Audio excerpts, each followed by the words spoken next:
Yeah, I mean, when we recruited Nikki, she had some bad luck as far as timing.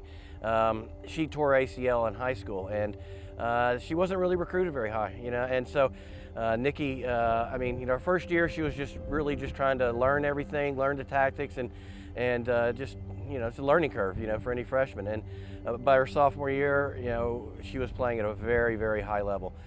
She scored some huge goals for us. I mean, she was a Big South Player of the Year two times, and one of those years we won a Big South championship. And so she is the fastest player I've ever coached, and that says something because, I mean, we recruit speed here. Don't tell the other coaches in the Big South, but I mean, they've probably figured it out over years. But that's what we go after: speed, and we developed a lot of the rest. But she, I mean, during that time, she was a force. Yeah, I mean, like I mentioned, her speed was incredible. Opponents were very scared of her, and she used her speed very well. I mean, she was intelligent in how she used it. It wasn't just aimless running. She was smart in where she ran and when she ran. Her technique in striking the ball and with her left foot, having left-footed players is a rare commodity, and she had that, and she used it very well. So those technical abilities and her athletic abilities combined together was phenomenal. Humility, respectfulness, work ethic.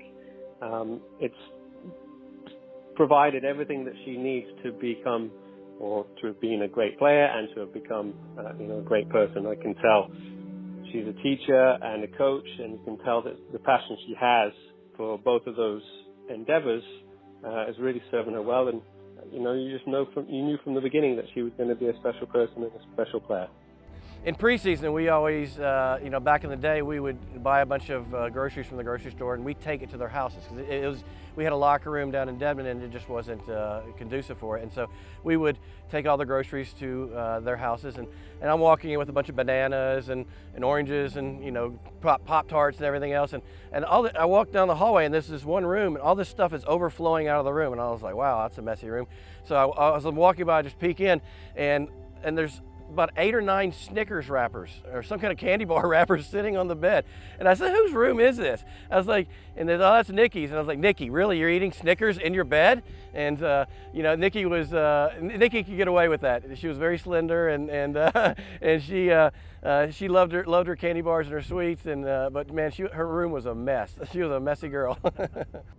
That 2002 Big South Championship team that we had, that was one of the best teams that I've ever played with, and we just meshed and played so well together, and everything just fell into place that season. I think we just had a great team chemistry, and overall our record was amazing. And when we got to that championship game, we put it all together. It was like, this is the final puzzle piece that we need, just to put it in there. And I just remember, we were up 2-1. There was like a minute and a half left of that game, and all these thoughts are rushing through my mind, like, we're about to win this championship. Like, emotions just flooded me, and I'm running down the field, still trying to play the game with tears running down my eyes. And, when that clock ticked off, it was the most amazing feeling ever. And all the hard work and all that time that you spent with those girls at practice and working hard, sweat and tears, it was all worth it right then and there.